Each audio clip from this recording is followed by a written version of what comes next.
7월에 소개드릴 곤충은 사마귀와 매미입니다. 파브르 곤충기. 원작 장앙리 파브르, 출판사 중앙출판사. 천하무적 사마귀. 어떻게 생겼을까요? 사마귀는 얇은 베일 같은 녹색 날개를 딱 붙이고 나처럼 생긴 앞다리를 가지런히 모은 모습이 마치 기도하는 것처럼 보이기 때문에 우리 고장에서는 기도하는 벌레라고 부릅니다. 사마귀의 학명은 만티스인데, 만티스란 고대 그리스에서 신전에 살며 신에게 기도하고 신의 뜻을 점치는 무녀를 말합니다. 이런 이름과 달리 사마귀는 곤충을 산채로 잡아먹을 만큼 잔인합니다. 메뚜기나 잠자리 같은 곤충은 물론이고 작은 도마뱀이나 개구리까지 잡아먹기도 합니다. 사마귀의 머리는 작은 역삼각형인데 양쪽 눈이 툭 튀어나와 무섭게 보입니다. 사마귀는 두 눈 사이가 떨어져 있기 때문에 상대와의 거리를 잘 알 수 있습니다. 게다가 목을 180도 돌릴 수도 있습니다. 뒤에서 살금살금 다가가면 몸을 움직이지 않고 고개만 돌려서 노려보곤 합니다. 가장 무서운 무기인 앞다리에는 톱니 같은 가시가 돋아 있어서 한번 잡힌 먹이는 절대로 빠져나갈 수 없습니다. 앞다리는 먹이에 구멍을 뚫거나 찢을 때 편리합니다. 이렇게 살아가는데 소중한 것인 만큼 사냥을 하지 않을 때에는 접어서 앞가슴에 붙이고 있습니다. 앞다리는 4마디로 되어 있는데 첫째 마디는 길고 강해서 순식간에 먹이를 덮치는 데 쓸모가 있습니다. 둘째와 셋째 마디에는 뾰족한 가시가 많아서 먹이를 붙들 수 있으며 넷째 마디 끝에는 무엇이든 찌를 수 있는 날카로운 침이 있습니다. 메뚜기를 사냥하는 방법. 나는 사마귀를 기르며 관찰하기 위해 큰 화분을 10개 준비하여 모래를 깔고 풀을 심었습니다. 이어 넓적한 돌과 함께 사마귀를 넣고 철망을 덮었습니다. 우리 고장에서 흔히 볼 수 있는 황나 사마귀로 실험했는데 이것은 수컷보다 암컷의 몸집이 더 큽니다. 나는 한 마리씩 넣은 것, 암컷끼리 넣은 것, 수컷끼리 넣은 것, 암수 한 쌍을 넣은 것을 각각 비교했습니다. 사마귀는 살아있는 먹이만 먹기 때문에 먹이를 잡아 나르느라 꽤 고생을 했습니다. 나는 잡아온 먹이를 주면서 공격하는 모습을 자세히 관찰했습니다. 나비나 벌같이 작은 먹이는 상대가 눈치채지 못하게 있다가 갑자기 덮치지만 몸집이 큰 메뚜기 앞에서는 잔뜩 긴장하여 싸울 태세를 갖춥니다. 앞뒤 날개를 도처럼 활짝 펴서 몸을 크게 보이고 앞다리를 모아 치켜들고 메뚜기를 노려봅니다. 뒷날개를 비벼 싹싹 소름 끼치는 소리를 내면서 말입니다. 메뚜기는 멍하니 있다가 사마귀의 공격을 받았습니다. 사마귀는 두 앞다리로 메뚜기를 단단히 붙잡고 펼쳤던 날개를 접더니 메뚜기를 우적우적 씹어 먹었습니다. 사마귀는 상대가 강하다고 생각할 때만 위협하는 자세를 취합니다. 사람이나 고양이가 괴롭히려 해도 도망치지 않고 같은 자세로 겁부터 주려고 합니다. 그러니 독이빨이 있는 왕거미쯤은 조금도 무서워하지 않는 게 당연하지요. 사마귀는 목부터 먼저 공격합니다. 한쪽 낫을 몸 가운데에 박고 다른 낫으로 목을 누른 다음 입으로 뭅니다. 곤충은 목이 급소이기 때문이지요. 알을 낳아야 하는 암컷이 수컷보다 식욕이 왕성하여 큰 먹이를 사냥하는 것은 주로 암컷입니다. 수컷의 최후.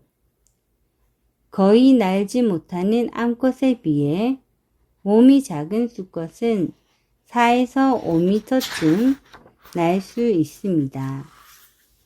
짝짓기를 해야 하니까요. 나는 연구실이 좁아서 사육장에 암컷 12마리를 한데 넣었습니다. 서로 잡아먹지 않게 먹이도 충분히 넣어 주었습니다. 평화롭게 지내던 암사마귀들은 짝짓기철이 되어 뱃속에 알이 생기자 난폭해졌습니다. 주변에 먹이가 있어도 서로 싸우며 잡아먹곤 했습니다. 수사마귀들을 넣어둔 화분에서도 마찬가지 모습을 볼 수 있었습니다. 암수 한 쌍이 들어있는 화분에는 먹이를 많이 넣어 주어서인지 싸우는 일이 없었습니다. 8월 말쯤 되자 수컷은 의젓하게 가슴을 펴며 암컷에게 사랑을 표현했습니다. 하지만 암컷은 별 관심을 보이지 않았습니다. 마침내 수컷이 날개를 펴고 암컷의 등에 올라타 꼭 껴안았습니다. 오랫동안 그 자세로 있다가 드디어 짝짓기에 성공했습니다. 짝짓기는 5에서 6시간이 걸릴 때도 있습니다. 짝짓기를 끝낸 수컷은 암컷에게 잡아먹혔습니다. 다른 수컷을 넣어줬지만 짝짓기가 끝나자마자 또 잡아먹혔습니다. 이 암컷은 무려 7마리의 수컷과 짝짓기를 하고 모두 잡아먹어 버렸습니다. 어떤 암컷은 짝짓기 도중에 수컷의 머리를 먹어 목이 없는 상태에서 짝짓기를 마치기도 합니다. 끔찍한 광경이긴 하지만 이렇게 함으로써 앞으로 낳을 알에 영양을 공급해 줍니다. 거미, 정갈, 딱정벌레 따위에게서도 흔히 볼 수 있는 일이랍니다. 알집이 약이라고요? 식욕이 왕성하던 암컷도 배가 부르면 거의 먹지 않습니다. 그리고 무거운 배를 끌고 알 낳을 곳을 찾아다닙니다. 나는 사육장 안에서 알을 낳는 암컷을 확대경으로 살펴보았습니다. 황나 사마귀가 알을 다 낳기까지 약 2시간이 걸렸습니다. 먼저 거품 같은 것을 내뿜어 그 깊숙한 곳에 알을 낳은 뒤 거품으로 감싸고 또 그 위에 알을 낳습니다. 이 거품은 2분 정도면 딱딱해져 추위에서 알을 보호해 줍니다. 사마귀에 따라 3번까지 알을 낳기도 합니다. 처음 2개의 알 무더기는 크기가 비슷하지만 맨 나중 것은 처음 것의 반 정도밖에 되지 않습니다. 보통 알집에는 400여 개, 작은 알집에는 200에서 300여 개의 알이 들어 있습니다. 그러니 3번 알을 낳은 사마귀는 무려 1000여 개의 알을 낳는 셈입니다. 알을 다 낳은 어미는 자기가 낳은 알을 까맣게 잊어버린 듯 신경도 쓰지 않습니다. 황나 사마귀는 돌 위나 포도나무의 그루터기, 죽은 나뭇가지 같은 곳에 알을 낳습니다. 나뭇잎이 떨어지고 나면 폭 2cm, 길이 4cm의 가늘고 긴 갈색 알집을 햇볕이 잘 드는 곳에서 볼 수 있습니다. 프로방스 지방의 농민들은 이 알집을 데이뇨라고 하며 동상에 잘 드는 약으로 썼습니다. 동상에 걸리면 데이뇨를 자른 다음 짜서 흐르는 즙을 동상에 문질렀지요. 하지만 우리 가족이 써보니까 전혀 효과가 없었습니다.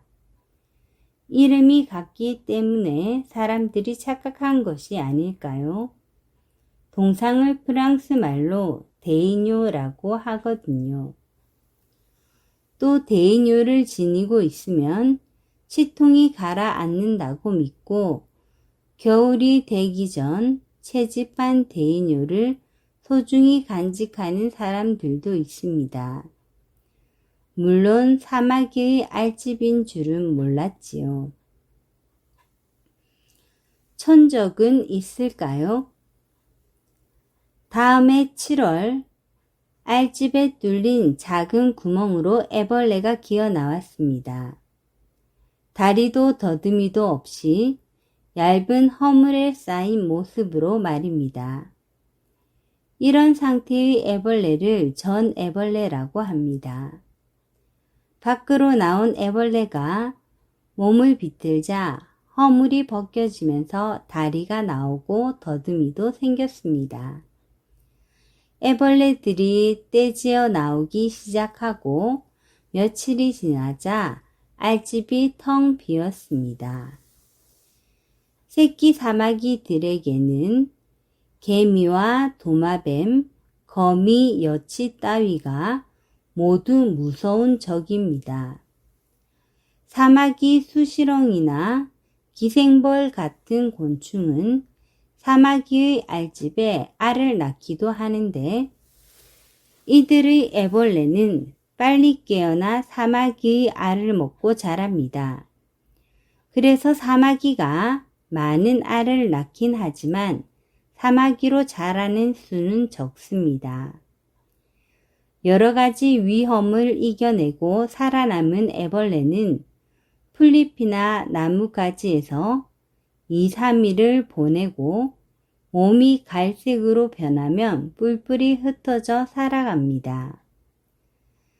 사마귀는 한두 달이면 몸집이 커지고 앞다리의 가시도 날카로워져 천하무적이 되어 어린 시절 자신들을 위협했던 메뚜기, 여치, 독거미, 심지어 도마뱀까지 잡아먹게 됩니다. 황나 사마귀는 유럽에서 흔히 볼 수 있는데 일본, 중국, 인도, 북아프리카에 널리 분포합니다. 한국에도 있지만 별로 많지 않습니다. 겉보기에는 사마귀와 비슷하지만 몸집이 약간 작고 뒷 넓적다리에 가시가 없는 점이 다릅니다. 몸 빛깔도 사마귀보다 옅어 연한 초록색입니다.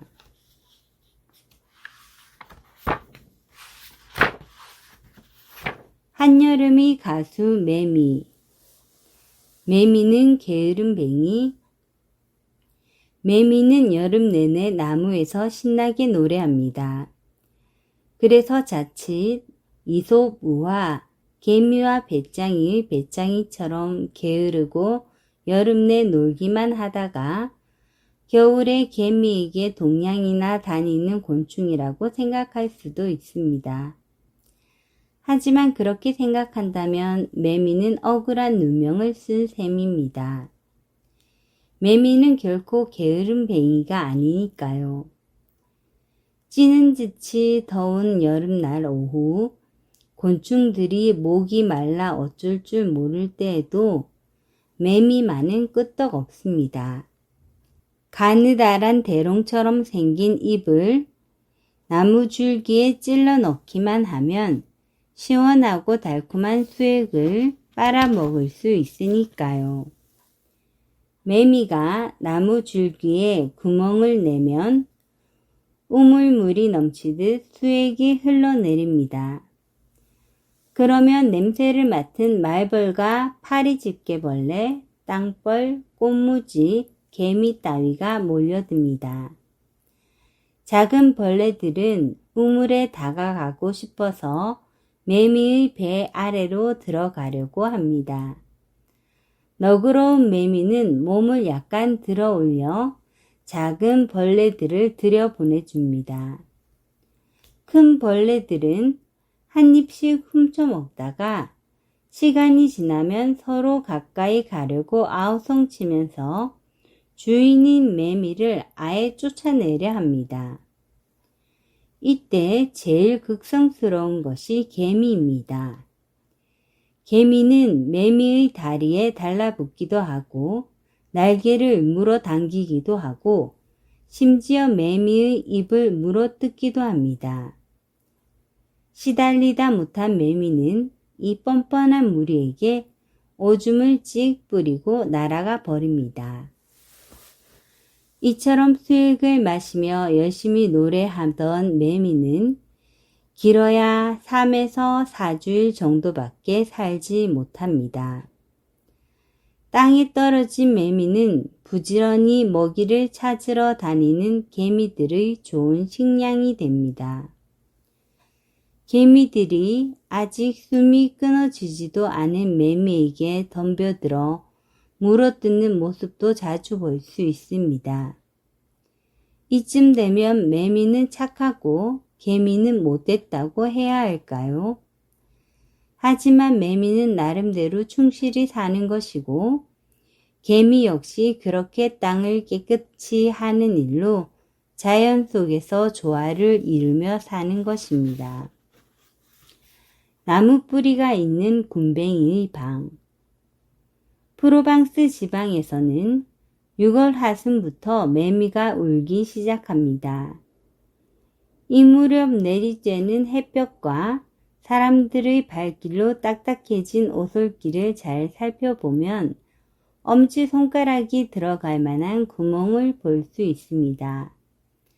바로 매미의 애벌레인 굼벵이가 자란 벌레가 되기 위해 땅속에서 기어 나온 구멍입니다.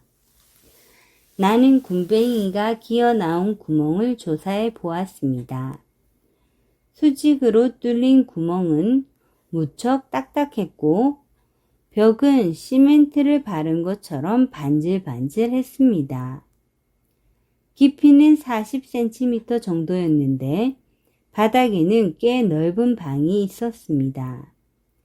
그런데 이상하게도 구멍을 팔 때 나왔을 흙이 어디에도 없었습니다. 이 굴은 굼벵이가 매미가 되기 위해 대기하는 집입니다. 매미가 되려면 허물을 벗어야 하는데 그때 날씨가 나쁘면 날개를 잘 펼 수 없습니다. 그래서 몇 달 동안이나 공들여 굴을 만들어 그곳에서 좋은 날씨가 될 때까지 기다리는 것입니다. 굴 입구는 손가락 하나 두께만큼만 남겨둡니다. 밖으로 통하는 입구가 넓으면 적이 들어올 수 있기 때문입니다. 굼벵이는 굴을 타고 올라가 지붕을 통해 바깥 날씨를 살핍니다. 비가 올 것 같거나 날이 추우면 다시 방으로 내려와 날씨가 좋아지기를 기다립니다. 그러다가 지금이다 라고 생각하면 튼튼한 앞다리로 흙을 파헤치고 바깥 세상으로 나갑니다. 그런데 굼벵이는 파낸 흙을 도대체 어디에 두었을까요? 그리고 벽은 어떻게 했기에 그토록 반질거릴까요? 땅속에서 나온 굼벵이는 진흙투성이입니다. 날카로운 앞다리에는 진흙이 달라붙어 있습니다. 바싹 말라붙은 땅속에서 나왔는데 왜 그럴까요? 나는 어느 새벽 운 좋게 굼벵이가 지붕을 뚫고 나오는 것을 보았습니다. 이때 발견한 굼벵이는 이미 밖을 나온 굼벵이보다 색이 훨씬 옅었고 눈은 하얗게 흐려 있었습니다. 내가 그 전에 보았던 땅 위에 나온 지 오래된 굼벵이의 눈은 검고 광택이 났는데 말입니다. 굼벵이의 눈은 땅속에서는 잘 보이지 않다가 밖으로 나오면 잘 보이게 되는 듯 했습니다. 하긴 땅속에서는 눈이 별로 필요 없을 것입니다. 퉁퉁 부른 몸을 잡았더니 찍 하고 오줌을 넣습니다. 이제 비밀이 풀렸습니다. 굼벵이는 바로 이 오줌으로 흙을 버무려 시멘트 같은 진흙을 만들고 그것을 배로 밀어 발라 벽을 매끄럽게 만들었던 것입니다. 매미가 되면 이제 흙을 반죽할 필요가 없지만 오줌은 계속 나오게 되어 있습니다. 수액을 빨아먹은 후 필요 없는 수분을 바로 내보낼 수 있게 말입니다. 하지만 굴을 모두 바르려면 오줌이 보통 많이 필요하지 않을 텐데 굼벵이는 어디서 그 많은 수분을 얻었을까요? 굴을 여러 개 파보았더니 해답이 나왔습니다. 굴 바닥에는 반드시 나무 뿌리가 있었습니다. 바로 이거야. 굼벵이는 나무 뿌리에서 수분을 얻었을 거야. 굼벵이는 나무 뿌리가 있는 곳에 방을 만든 다음 굴을 뚫다가 오줌 주머니가 비면 나무 뿌리에서 물을 빨아 먹었습니다. 그리고 그 물을 이용해 진흙을 만들어 굴의 벽을 단단하게 발랐습니다. 아름다운 우화. 번데기가 날개 있는 자란벌레로 변하는 것. 굼벵이는 어두컴컴한 새벽에 땅속에서 나옵니다. 날개 있는 자란벌레로 변하기 전에는 몸이 부드럽고 적을 만나면 도망치거나 방어할 수 없어서 무척 위험합니다. 그래서 작은 새 같은 동물들이 활동하지 않는 새벽에 나오는 것입니다. 땅 위로 나온 굼벵이는 기어가면서 꼭 붙들 수 있는 것을 찾습니다. 윌 같은 식물의 줄기나 관목 줄기 따위가 알맞습니다. 꼭 붙들고 가만히 있는 동안에 물렁했던 앞다리가 말라서 단단해집니다. 이렇게 되면 바람이 불어도 절대 떨어지지 않습니다. 얼마 후 등이 세로로 갈라지고 거의 동시에 가슴도 갈라집니다. 다음에는 눈 부분이 가로로 갈라지면서 투명한 연녹색의 등과 아름다운 빨간 눈이 보입니다. 등 한가운데에 가장 부푼 곳으로 피가 흘러들어 맥이 뛰는 것도 보입니다. 매미는 몸을 부풀렸다가 줄였다 하면서 껍질에서 빠져나옵니다. 먼저 등이 나오고 다음에 머리, 앞다리가 나옵니다. 반 이상 나온 매미는 윗몸을 뒤로 젖혀 하늘을 향합니다. 그러면 뒷다리와 날개가 나오는데 날개는 쪼글쪼글하고 젖어 있습니다. 이렇게 되기까지 10분 정도밖에 걸리지 않습니다. 매미는 이제 꼬리끝만 껍질 속에서 나오지 않은 상태입니다. 껍질은 물기가 마르면서 점점 바싹바싹해집니다. 매미가 머리를 숙이고 몸을 한껏 뒤로 젖히자 허리에 붙어 있던 날개가 펴졌습니다. 이윽고 매미는 아주 천천히 몸을 일으킨 다음 앞발로 껍질을 붙들면서 매달립니다. 순간 꼬리 부분이 껍질에서 빠져나옵니다. 드디어 몸 전체가 밖으로 나온 것입니다. 여기까지 30분 정도 걸립니다. 그렇다고 갓 나온 매미가 완전한 매미의 모습을 갖춘 것은 아닙니다. 날개는 아직 젖어 있고 날개의 맥은 연녹색으로 비쳐 보입니다. 가슴 부분만 연한 갈색이고 몸은 갓 돋아난 새싹처럼 신선해 보이는 연두빛입니다.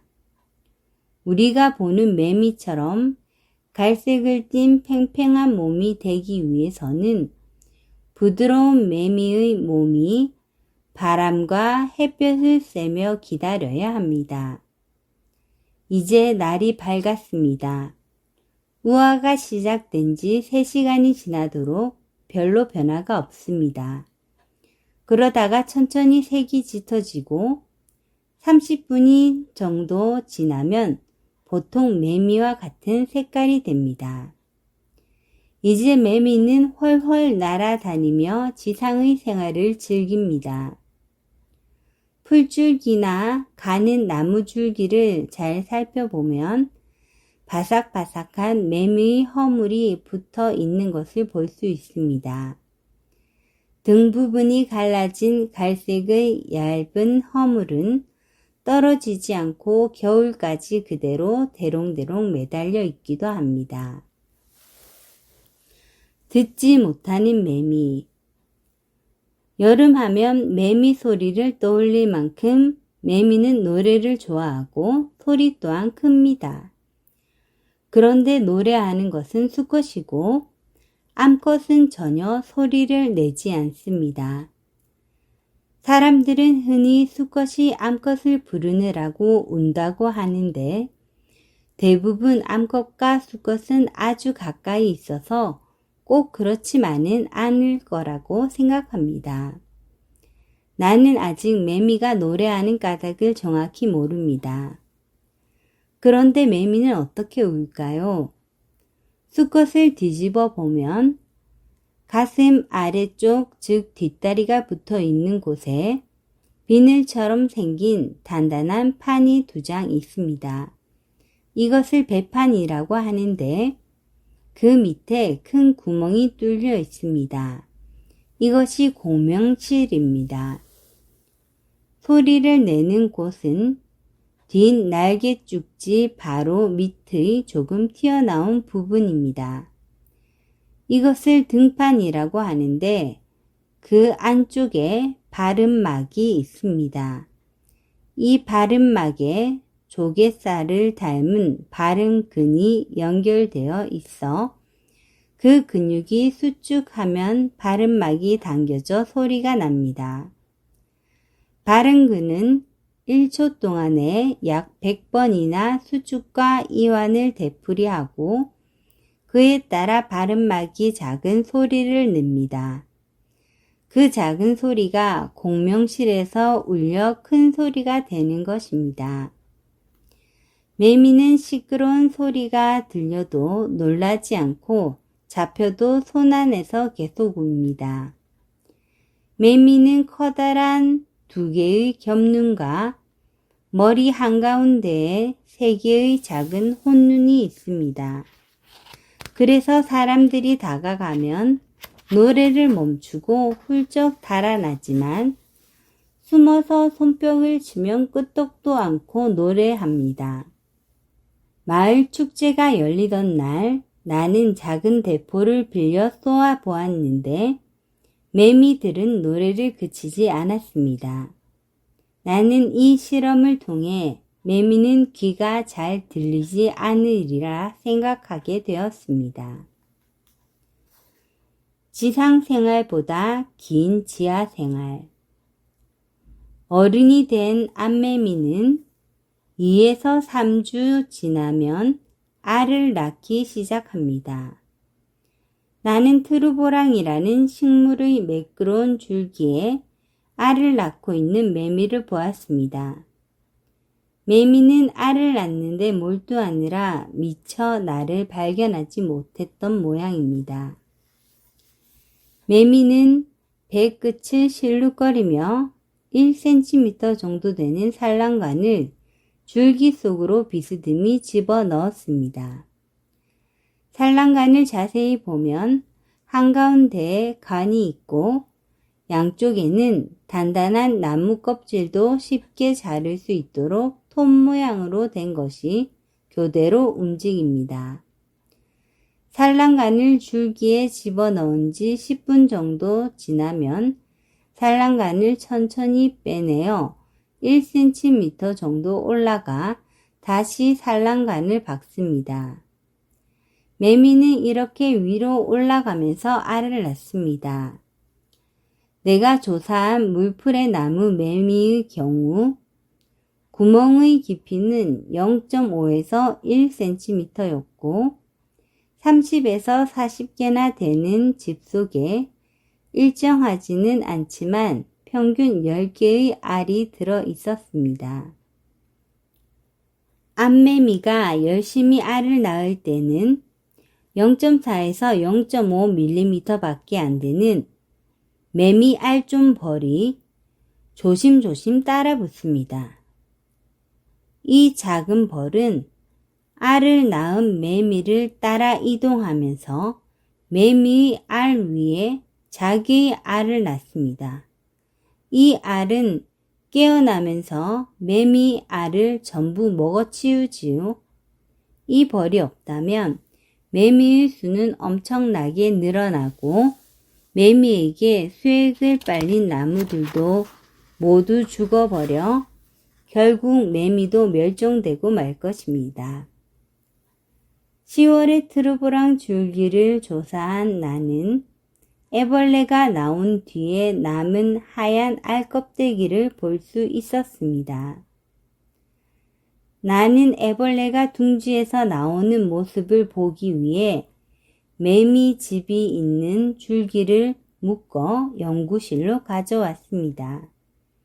난로 앞에서 마른 줄기에 확대경으로 관찰하는 순간 애벌레가 집 속에서 나오기 시작했습니다. 난로불이 햇볕을 쬐는 것과 같은 효과를 낸 것입니다. 애벌레는 모양이 알과 같았는데 커다란 검은 점이 2개 찍혀 있었습니다. 알고 보니 그것이 눈이었습니다. 처음에는 알이 기어 나온 줄 알고 깜짝 놀랐습니다. 그런데 줄기를 자르자 알의 앞쪽에 큰 구멍이 나 있었습니다. 그 구멍에서 그토록 이상한 애벌레가 나온 것입니다. 각 깨어난 애벌레는 검은 점 2개를 찍어 놓은 것 같고 자세히 보면 배 부분에 지느러미 같은 것이 붙어 있습니다. 이것은 2개의 앞다리가 주머니 속에 들어 있는 것인데 이런 상태를 전 애벌레라고 합니다. 줄기 속에 만들어진 집에서 나오는 길이 매우 좁고 알이 가득 차 있기 때문에 이런 이상한 모습을 한 것입니다. 구석 쪽에서 깨어난 알이 먼저 깨어난 알들의 껍질에 걸리지 않게 알 모양을 하고 있고 앞다리가 든 주머니는 지렛대처럼 밀고 나오는 일을 돕는 것입니다. 30분이나 걸려 밖으로 나오면 곧 껍질을 벗고 일령 애벌레가 됩니다. 일령 애벌레는 더듬이와 긴 다리, 흙을 파기 위한 곡괭이 같은 앞다리가 있습니다. 껍질 속에 꼬리를 집어넣은 채 일정하지 않은 시간 동안 흔들리는데 30분 혹은 몇 시간 동안 매달려 있는 것도 있습니다. 바위나 고인물, 단단한 땅 위에 떨어진 애벌레는 개미나 알좀벌에게 먹히거나 얼어 죽기도 합니다. 여기저기 돌아다니며 파고 들어갈 장소를 찾다가 드디어 자리를 잡은 애벌레는 흙을 파헤치고 땅속으로 들어가 몇 년 동안 나오지 않습니다. 애벌레가 땅속에서 어떻게 생활하는지 추측할 수 있었던 것은 이웃 농부들이 밭을 갈다가 찾아낸 100여 마리의 애벌레를 갖다 준 덕분입니다. 애벌레는 등에 오므라진 날개가 있는 것, 중간 정도의 것, 작은 것, 이렇게 세 종류로 나눌 수 있습니다.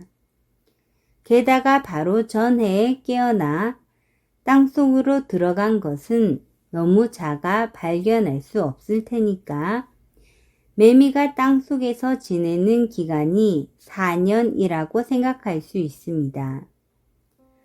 아름다운 매미로 살 수 있는 2에서 3주에 비해 어둠 속에서 지내는 4년은 매우 긴 시간입니다. 짧은 지상 생활을 위해 오랫동안 힘든 생활을 견뎠으니 매미가 요란스럽게 우는 것도 무리가 아닌 듯 합니다.